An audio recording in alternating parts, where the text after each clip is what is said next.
There is no perfect standard for marriage. As far as your marriage is concerned, your uncle's marriage cannot be the pattern.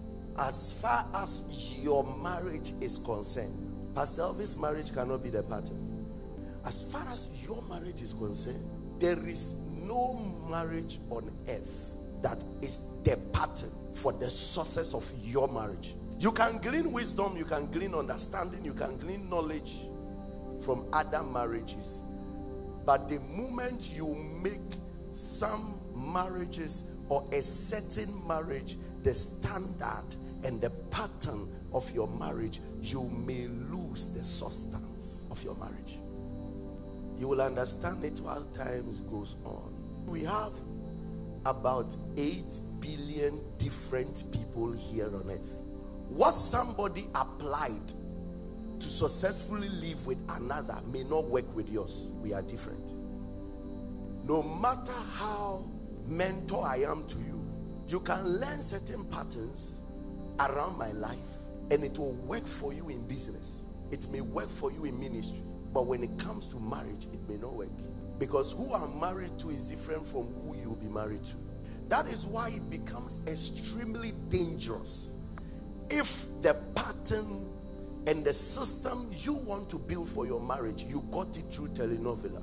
When somebody has written a script and another person is acting it and you are actualizing it. Somebody wrote it, somebody acted it, you want it, make it real. That's where the problem lies. Every one of you who is not married has a picture in your mind, and you have gathered the picture so hard in your heart.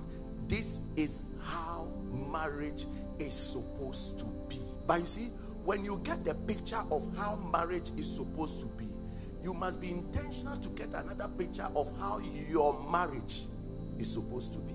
How marriage is supposed to be is different from how your marriage. We have generic and we have specific. Marriage brings you to the place of specificity. You may love the smiles of somebody's wife, but the truth is that that smile is sponsoring their marriage.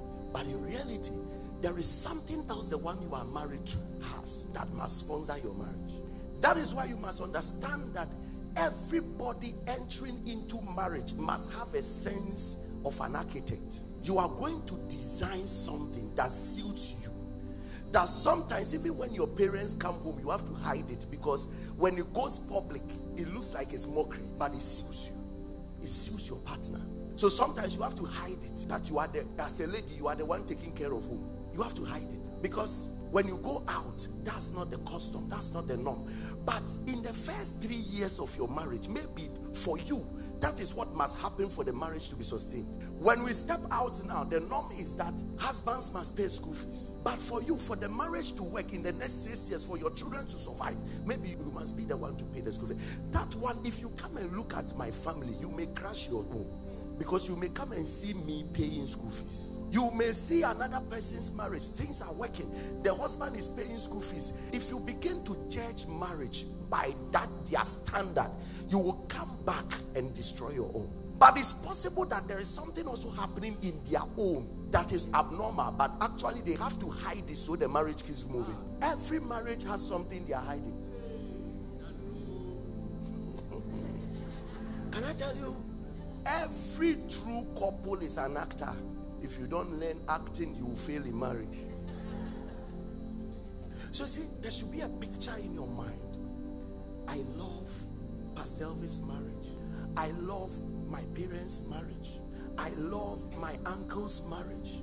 I love my auntie's marriage. But the truth is that my marriage will not be fashioned like that.